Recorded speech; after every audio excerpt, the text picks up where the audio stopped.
What's going on, guys? Greek Freak here, and in this video we're going to be talking about the 3-game suspension of Urban Meyers from the Ohio State University.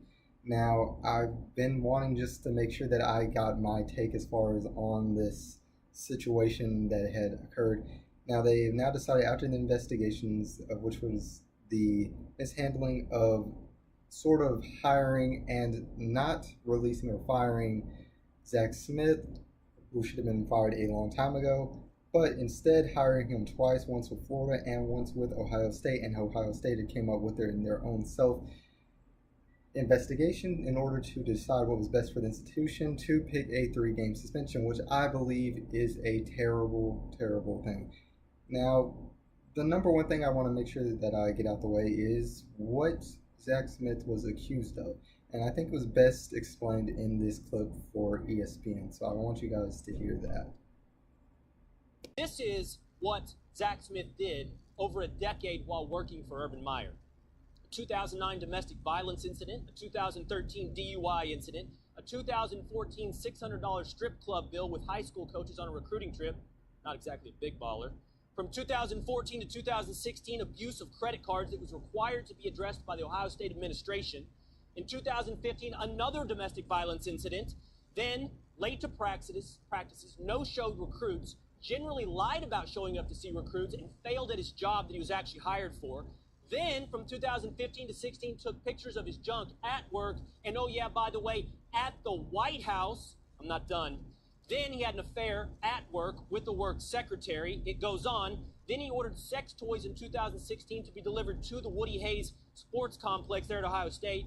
Then in 2016, he went to rehab for ADHD drugs. Then he was charged with criminal trespass. Then he was delivered a domestic violence protection order. And only then in 2018 was he finally fired. And amidst all of that, Max, Now, after hearing all those things that Zach Smith has done, and things that I would imagine would be notable to being present, which it was proven that it was present in Urban Meyer's mind that this was actually happening. And the fact that not only did he not fire him, but lying to the media as far as just to not only do that, but to discredit it. Even if you take out the allegations of the domestic violence situation, you're still left with a good amount of reasons to fire somebody. And with that, you were covering for somebody that really needed no need to be covered.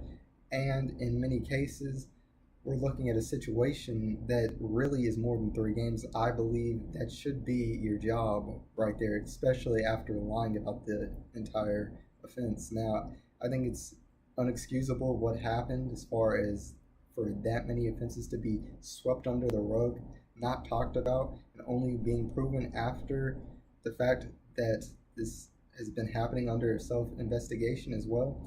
I don't believe in self-investigations. I don't, obviously, as we can see here, Ohio State's obviously noticing the fact that their football team has been doing good since Urban Meyer's been coaching there. So they are not going to fire Urban Meyer, and they're not going to give him a long suspension either.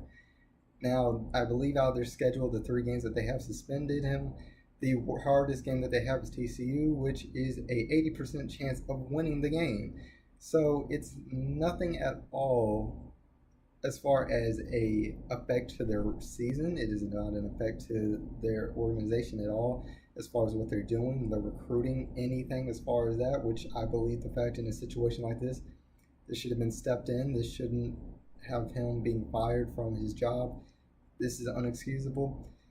But guys, tell me what your guys' thoughts are on this situation, and if you enjoyed the video, leave a like and subscribe to become part of the Greek Army today. And as always, this is Sparta.